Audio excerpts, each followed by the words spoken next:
Hello সবাইকে, welcome to my new video. তো আমি আবারও একটি নতুন ভিডিও নিয়ে চলে এলাম তোমাদের সাথে গল্প করতে। কখনো কখনো নিজের মানুষেরাই জীবনের শান্তি কেড়ে নেয়, আর তখন জীবন হয়ে ওঠে দুর্বিষহ, দিশেহারা। আর তখনই শুরু হয় জীবনের আসল লড়াই।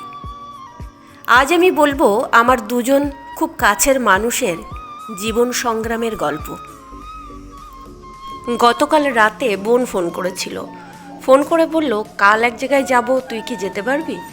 তো আমি একটু ভেবে বললাম ঠিক আছে, যেতে পারবো। তো ও বলল তাহলে তুই 1টা নাগাদ প্ল্যাটফর্মে পৌঁছে যাস। তো দেখো, এই যে সকাল সকাল উঠে সমস্ত কাজ করে রান্নাবান্না সেরে, এই যে একটু চালের গুঁড়ো ছিল আর খেজুরের গুড় ছিল, তো এটা দিয়ে এই যে তেলে পিঠে বানাচ্ছি। কারণ এরপরে তো প্রচণ্ড গরম পড়ে যাবে, আর তখন এগুলো আর খেতে একদমই ভালো লাগবে না। তো যাই হোক, এগুলো সব গুছিয়ে তারপরে আমি বেরোবো।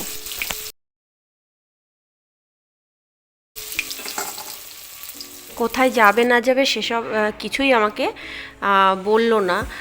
তো চলো, আমার গোছানো হয়ে গেছে, এবার প্ল্যাটফর্মের দিকে যাই, দেখি কোথায় নিয়ে যায়। চলো, সঙ্গে থাকো। তো আমি স্টেশনে পৌঁছে দেখি ওরা এসে গেছে, আর আমরা ট্রেনেও উঠে পড়েছি। আর বনগাঁ লোকাল ধরে আমরা বনগাঁতে পৌঁছালাম। তো এবার চলো, ওভারব্রিজ পার করতে হবে। তো এখনও পর্যন্ত ওরা কিন্তু আমাকে কিছুই বলছে না, এমনকি বোনের ছেলেটা পর্যন্ত আমাকে কিছুই বলছে না। ও শুধু মাঝে মাঝে হাসছে, আর কিছু জিজ্ঞাসা করলে তো কিছুই বলছে না। ও তো জানে আমি কিছুই জানি না, আমি জিজ্ঞাসা করছি তাও কিছু বলছে না।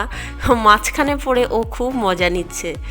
তো চলো দেখি টোটো করে এবার কোথায় যায়, চলো সাথে থাকো।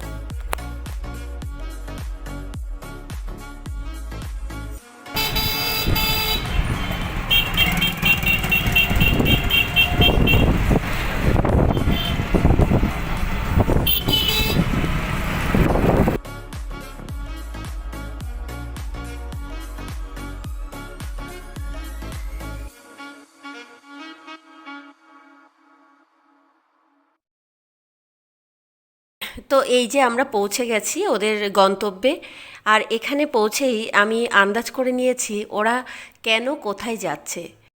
তো আমি বুঝে গেছি ওরা গাড়ি কিনতে এসেছে। অনেক দিন থেকেই শুনছিলাম ওরা গাড়ি একটা কিনবে। তো যাই হোক, এখনই কিনবে সেটা আমি বুঝতে পারিনি। তো ভালোই হয়েছে, আমার তো খুব আনন্দ হচ্ছে। তো এই যে হলো ওদের স্বপ্নের বাহন।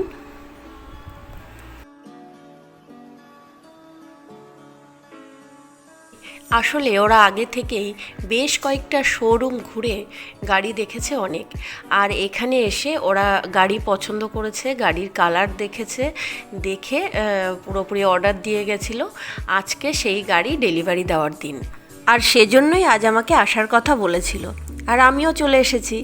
তো খুব ভালো, আজ ওদের আরেকটা স্বপ্ন পূরণ হলো।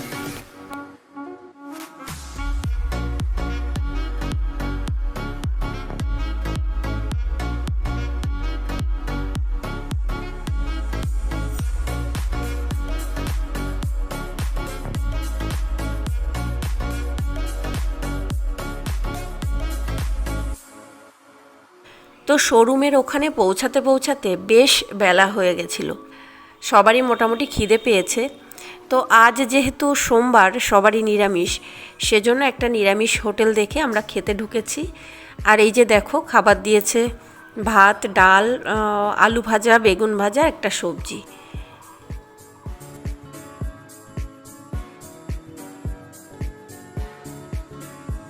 খাওয়া দাওয়া শেষ করে আমরা আবার শোরুমের দিকে ফিরে এসেছি। এখানে আমরা বসে একটু বিশ্রাম নিচ্ছি। বোনের আবার প্রচণ্ড রাগ হচ্ছে, রাগে ও হাসবে না কাঁদবে বুঝতেই পারছে না।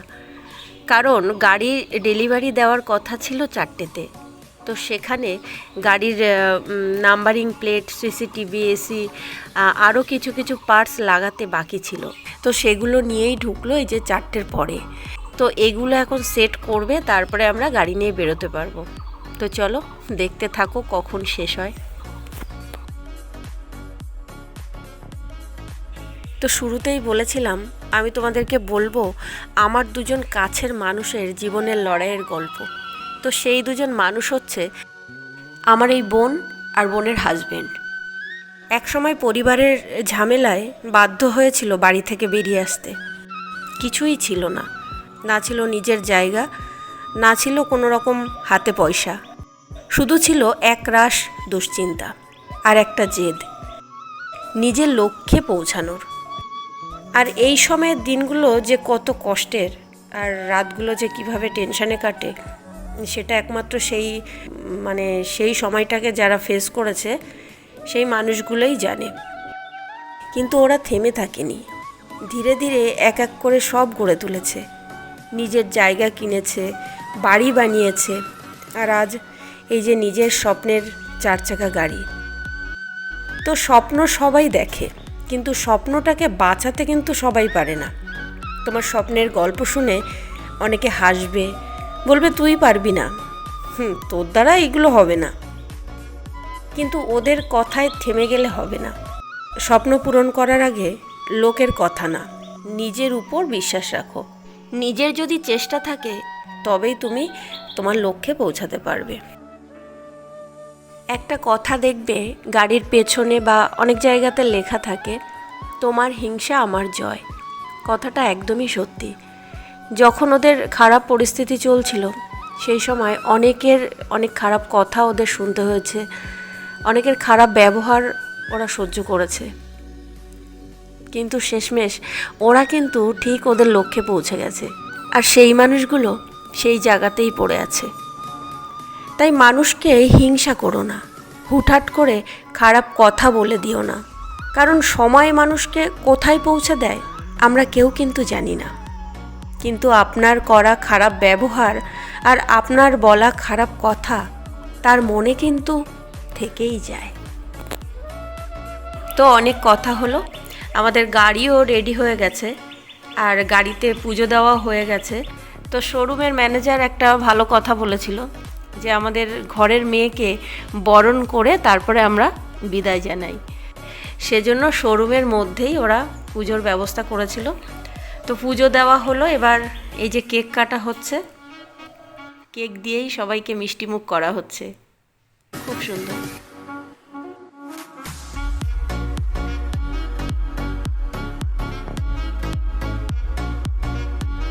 তো 4টেতে গাড়ি ডেলিভারি দেওয়ার কথা ছিল, সেখানে এই যে 8টা বাজতে চলেছে। তো এই সময়টুকু আমাদের বসে বসে খুবই বোরিং লাগছিল। তো যাই হোক, এই যে লাস্টের যে মোমেন্টটা এটা তো খুবই ভালো লাগলো। আর এই যে আমাদের ছোটা রুস্তাম, দেখো কেক পেয়ে কত খুশি, ও তো খুবই বোরিং ফিল করছিল। তো যাই হোক, এখন সব হ্যাপি।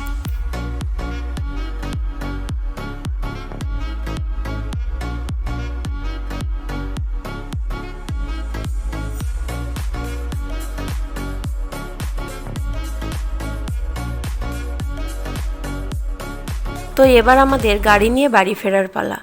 তো গাড়িটা চালিয়ে নিয়ে যাওয়ার জন্য আমাদের পাশের একটা ভাইকে আনা হয়েছে। ও সারাদিন আমাদের সাথে কষ্ট করেছে। ও গাড়িটাকে চালিয়ে বাড়ি পর্যন্ত নিয়ে যাবে। তো আজকের ভিডিওটি আমি এখানেই শেষ করলাম। তো কেমন লাগলো অবশ্যই কমেন্ট করে জানিও। আর যদি ভালো লাগে তাহলে একটা লাইক দিও। আর নতুন বন্ধুরা সাবস্ক্রাইব করে পাশে থেকো। তো সবাই ভালো থেকো, টাটা।